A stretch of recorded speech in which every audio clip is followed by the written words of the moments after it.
Welcome back to Grassroots Media, and welcome back to this year's edition of the Southbound Real Estate Shawn Jones Show, where we cover everything on Rebel Hill with the South Greene Rebels. As always, I'm here with Rebels head coach Shawn Jones. Coach, good to see you again. Good to see you. How you doing this evening? Well, a little hot. It is. A little warm outside, but no, the good thing is we've got the off week this week, and still practicing, but the heat, taking a lot of water breaks this week, and you're not stressing trying to get everything in because we do have the off week. So, but it's been hot. I parked outside and I walked up the hill. First thing I saw was at the little water station you have over here. I saw a kid just splashing his face with water. Oh yeah, Wasn't drinking it. He was just splashing his forehead and his hair. That's what's crazy about this weather. It looks like next week is back down in the 70s. So, but you know we got to get through this week. So, but it's been hot, and we still had a good week of practice so far, and got one more day to go. Hadn't really reached the 90s, but of course it's bound to happen once football season starts. You know, it always does. You know, you get there at the end of July, it's in the 80s, and you're, oh, this is what it's going to be, and then bang, it hits August, and it comes up in the 90s some days. But you just got to play with it, and hopefully we can make it next week, and hopefully this is the last big heat spell we got. But you never know. Sometimes it's been up into October we've had heat spells, so we'll see. Would you rather have it 90 and be in shorts and a t-shirt, or would you rather it be 40 like I came last year and you're bundled up in 3 shirts and thermals and? I'd rather be hot any day. Yeah. I could. You know, it's hot out here, but I've been in it all summer. I got here mow and do all that stuff, so it don't bother me as bad. I mean, I'll feel it when I get home, get tired, but it's all right now. Yeah, I can't stand it when it gets cold. No, I'm like you. I can't either. Love the deep playoff runs, but I hate those Friday nights when you're standing out there and it's 50. Yeah, but you know, if it's 10 below on Thanksgiving, you're practicing for the semis. That'd be great. So I'll be okay with that. But you can't beat that. Yeah, I'd hope that can happen. You had a great week 1. Let's jump right into that. You beat Crockett. I don't think there's any way around it, but what a monumental win that was for your program. 35-18 was the final in that one.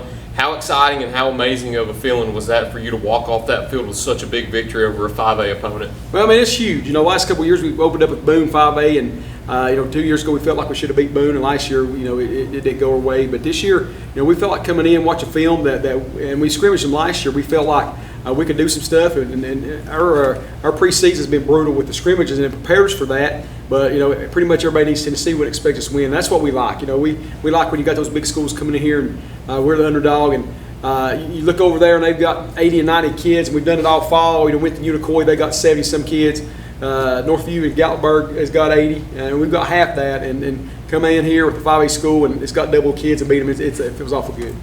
As you sit with it and the days pass and more time goes by, you kind of start to think about the game a little bit more. And at the time, it seemed like it was a competitive matchup where they would chew a lot of the clock running the ball, and then you would get that turnover late into the drive. But as you think about it more and more, from the opening whistle all the way to the final whistle, you kind of dominated that whole game. They really didn't pose much of a threat, and when they did, your defense was there to take it away at the end. Well, you know, looking back on film, you know, it was a big win, but without the 5 turnovers, it's a different game. You know, we looked back and we got the big win, and we've seen a lot of stuff this week on both sides of the ball we can correct. If we do that, you know, we could be dangerous. You know, you never know. You stay healthy. You hope you can. So the exciting part was, you know, you look back at certain spots we didn't play well, but you get that big win like that. You know, they gave it to us 5 times, and that's always big. The only thing that we felt like we was moving the ball, but out of the 5 turnovers, we only scored 1 time on the turnover, and we got to do better at that. And I think we will. You know, at the first game, but we felt like we was physical. And in the fourth quarter, the last touchdown that Nash had, the line was coming off the ball harder than they had all game, and that's encouraging too, because usually that's in the first half. But the other night, they stepped up and played really well. Nash was so fun to watch on Friday night. 3 offensive touchdowns, had that fumble recovery on defense. That was one of those 5 takeaways that you had. And that last rush, too, was theoretically the final nail in the coffin. And to see him take that, I think it was somewhere around 65 yards. I was down there field level with you, so I couldn't really tell from where I was at, but it looked around 65 or so. But to see him make it past that last defender and then scoop by everybody else into the end zone, it was funny coming off the field. I think you had told him he had the rest of the week off. Did you follow through on that? Yeah, he pretty much. Well, you know, what it was, you know, we're tired, and I was like, look, you know, we got to finish this game out. And you can have all next week off. It's what I try to tell him. You know, we was kind of John Nash here at practice today. What a lot of people don't know, right before halftime, he's on about the 35 going in and just falls. And so he had 245. There was 275. And then early in the game, he fumbled one, that we felt like would have been a touchdown. That's about 30 yards. So we told him, we was like, dude, you could have had 300 yards and 5 touchdowns. But what he done was amazing. As a sophomore, he played there last year, and we rotated him every other play with him and Keyshawn and Race. And this year, we said, Nash, you won't get the majority of the carries. Meant to rotate those guys a little bit the night, but the way he was going and what he was feeling, we just kind of left it. And it was a special night, a special night all the way around, with everything with Braxton going on and all that stuff. And we felt like we played well, so it was a big win to start the year. I wanted to talk about his other touchdowns too, because the second one was impressive also because it was around midfield. But that first one was really the one that kind of impressed me because it looked like he was dead to rights right at the line of scrimmage. Somebody met him in the backfield, and then he breaks that tackle and just goes around the left side into the end zone. Well, he actually broke the tackle from his own player. He ran in the back when he was pulling guards, and the defense didn't see him, and so he just kind of scooted on around. So that's actually what that was. It was he ran into his own player there,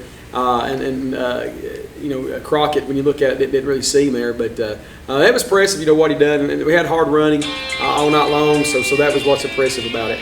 And I know those 5 takeaways you had. 4 of those were interceptions, and then 1 was a fumble. T.J. Buckner had a big game, too. He had 2 interceptions on defense. Deion Blair had an interception. Connor Race had an interception. And you go through all of those players on defense, they also had great offensive nights because T.J. had a touchdown that was taken away. He almost had another interception. Deion had a touchdown, and then Trey Gudger stepped up also and had a touchdown. Trey Gentry, yes, that's right. Yeah, they, the way they played, on TJ's touchdowns, my fault. We had subbed in and had the formation wrong, and it wasn't the kid's fault. It was my fault. I was trying to get sub in there and get some rest. So, but yeah, TJ played it really well. And what's crazy about TJ played some receiver last year, and we didn't rotate him a lot. And this year he's starting on both sides of the ball and had the 2 interceptions. He's just an athlete, ball hawk. And almost had another one there right before halftime. He broke really well on the ball with 47. 47 is a big tight end, and broke really well to break up another pass there. So TJ played well. Deion's been nursing a hamstring and hadn't really practiced a lot in the last 3 weeks. And he come in there, and I think I had him down for 94 yards and 8 catches and a touchdown. And then of course he's the mainstay in the secondary. So a lot of guys played really well. Trey Gentry played well, and like I say, we could go around the offensive line. Hats off to those guys. They blocked really well. I'll grade it out in the 80s this week. And I was on Coach Dye about did they grade out or did you give them 80s? He said I've watched it twice. And they all graded out, so it was pretty much. And Susan played well, so it was a great team win this week. That's what I was going to mention next was Jacob Susan because he had those 2 passing touchdowns to Gentry and Blair, but what a step up he took from last season too. He's going into his 2nd year as a starter, and you could really see his leadership start out early in such a big game in week 1. Yeah, that's what, as a coach, that you like to see. Last year you can remember back how those, we started out at quarterback and struggled early, and then a year later he's doing what he's doing, and he took it upon himself. Got better at the end of the year. Got better than the last game. A lot of people don't realize that he had hurt his elbow in practice a week going into York. And he was at full strength that night up at York, so he didn't have a great game that night. And he was determined to get stronger. He got stronger and throwing the ball really well right now. And he has all preseason. And again, right now we're trying to get him to read the defense so he can make some checks on his own and do different things there. But he stepped up and been a good leader for us so far this year. I was fortunate to be here for that game too. But what a win that was for your team, 35-18.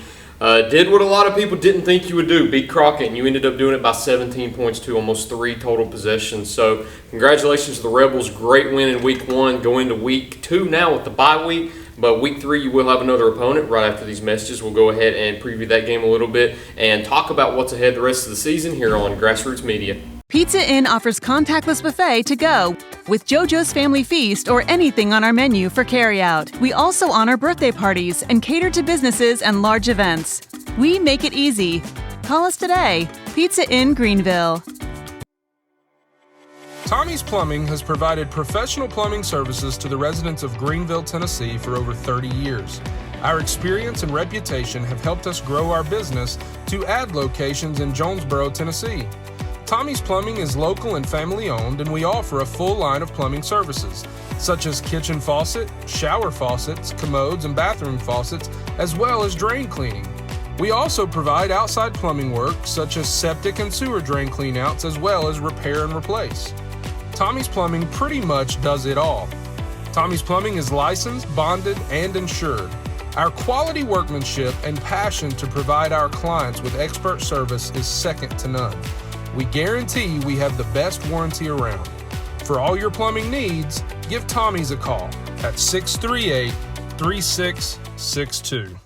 Welcome back to Grassroots Media, and welcome back to this week's edition of the Southbound Real Estate Shawn Jones Show, where we cover everything on Rebel Hill with the South Greene Rebels. As always, I'm joined here with Rebels head coach Shawn Jones. So you mentioned it right at the beginning. You go into week 2 with that bye week. A little odd to have it in the second week, and it kind of gives you an opportunity to scout Cumberland Gap a little bit going into week 3. That'll be your first regional opponent of the year. So you've got that extra week to prepare. Are you using that as a week to prepare, or are you kind of using that to tweak a few things on your own team? Well, really both. We just don't have any game film on Cumberland Gap yet. We've talked to Cosby. They played, but we know what they're going to do from last year. So we've worked on them this week, and of course we will next week. And I guess the good thing is it's a short week next week. We play on Thursday night, and we got a JV game Monday night. So it's good that we got going this week on them.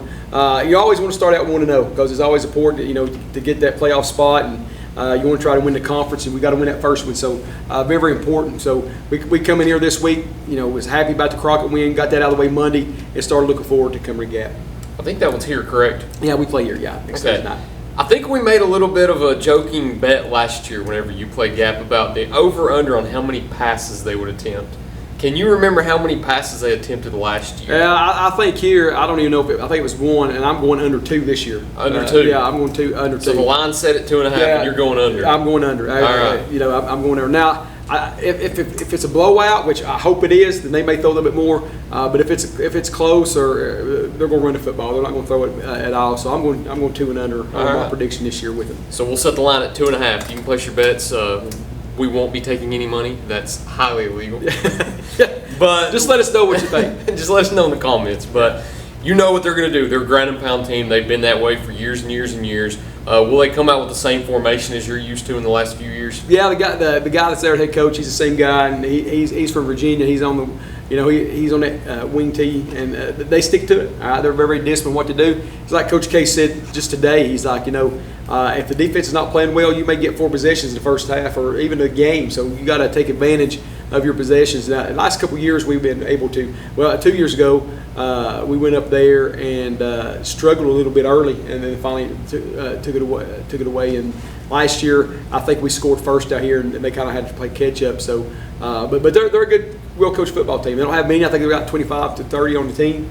They don't have many kids, but it's the first conference game. We're going to try to take no prisoners and just win the ball game.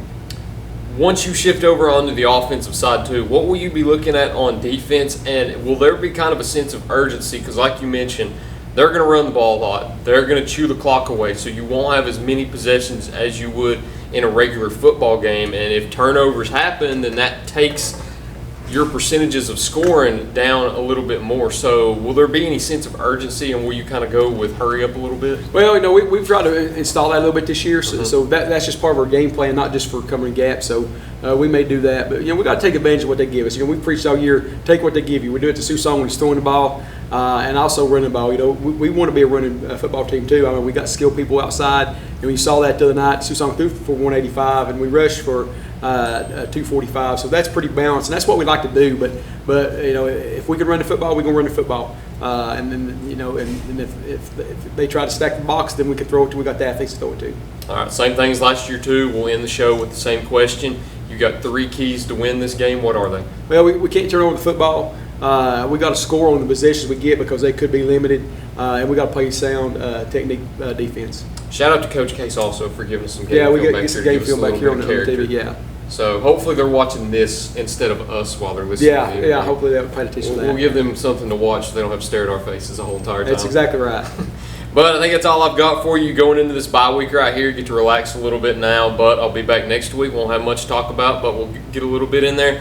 Next week we might talk about the Vols the whole entire time. Yeah, we can do that. I'm sure you'll enjoy doing that. Yeah, we can do that. Well, that's all I've got for you this week, Thanks. Coach.